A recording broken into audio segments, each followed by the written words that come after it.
Hello, I'm Jon Dee, and this is Energy Insights. Established in 2014 by the Climate Group and CDP, RE100 is a global initiative that brings together many of the world's most influential businesses. What unifies these companies is that they're all committed to using 100% renewable electricity across their whole operations on or before 2050. Joining us to tell us more about that is Sam Kimmins, the global head of RE100. Sam, thanks for joining us. For people who aren't familiar with RE100, what is it and how did it get underway? RE100 is a campaign established by the Climate Group in partnership with CDP.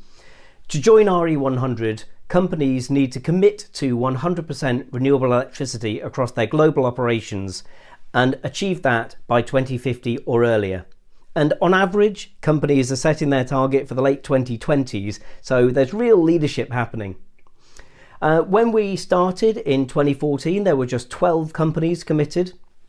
Now there are over 350 companies committed to RE100. It's growing from strength to strength and really showing that 100% renewable electricity is the way to go.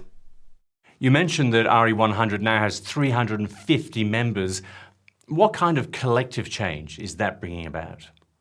Well, just in pure demand terms, those companies use over 360 terawatt hours per year of electricity. That's more than the UK. So committing that to 100% renewable electricity in every geography in which they operate is hugely significant.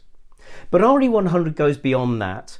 The collective change that we're driving is changing the policy environment, asking policymakers to open up the markets to enable companies to buy renewable electricity, not just for the RE100 members, but for every business.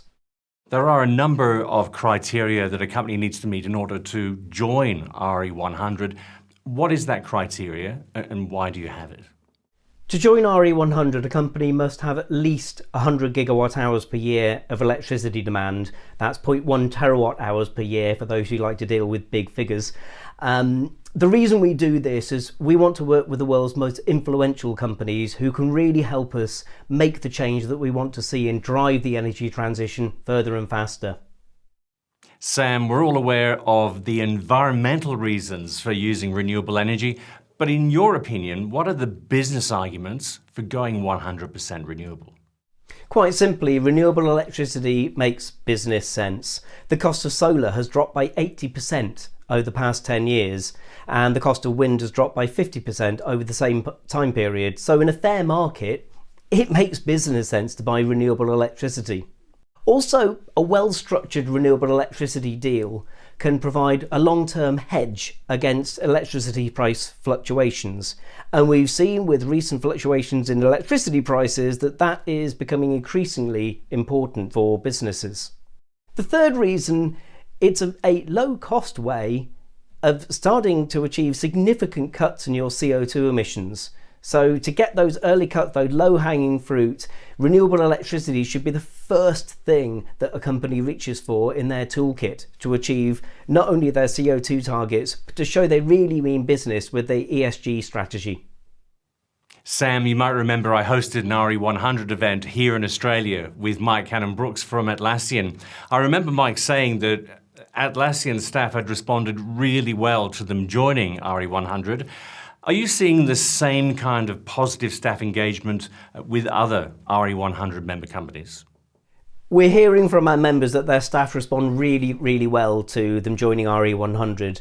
First of all, it gives a really clear indication of what they're doing in their sustainability strategy. It really clarifies what their sustainability strategy is about by providing a really tangible, easy to understand metric. 100% renewable electricity.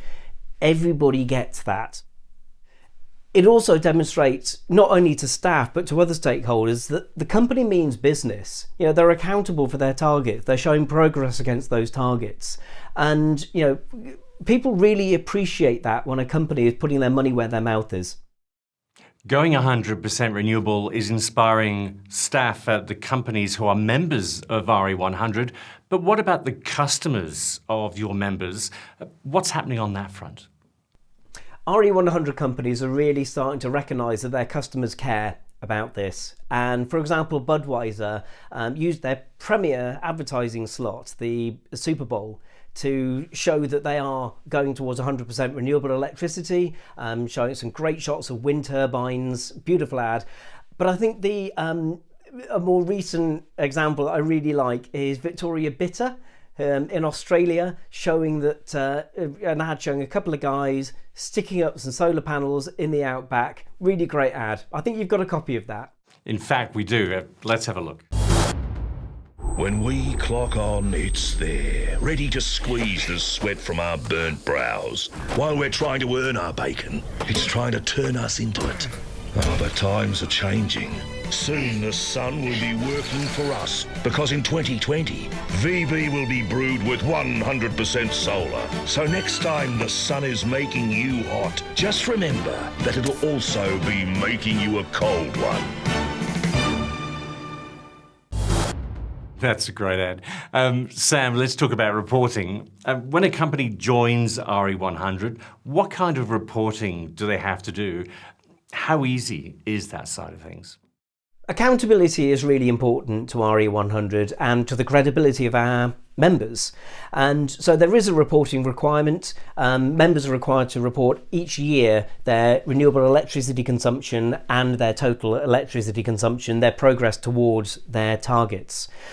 That reporting is through CDP. It's relatively straightforward and through a long established system. So pretty straightforward and easy for companies to achieve. My final question, Sam. You've been heading up RE100 globally for a number of years now. When you look at RE100, what are you personally most proud of? Well, first of all, I think the growth of RE100 around the globe is something I'm very proud of. RE100 now has over 350 members, consuming over 360 terawatt hours per year of electricity. That's greater demand than the UK, so really significant. And that growth isn't just in Europe and the US where we started. In fact, the majority of growth is now in the Asia Pacific region, with Australia, Korea, Japan really leading the charge with companies joining RE100. The second important thing that we have achieved is we are getting the ear of policymakers. And RE100 was raised in the Korean presidential debate. We're raised on a regular basis in the Japanese parliament, and we're creating tangible policy change in a diverse range of countries, from Japan to India to the European Union. So not only are we growing in size, but we're having real tangible impact on opening up markets so that all companies can achieve 100% renewable electricity.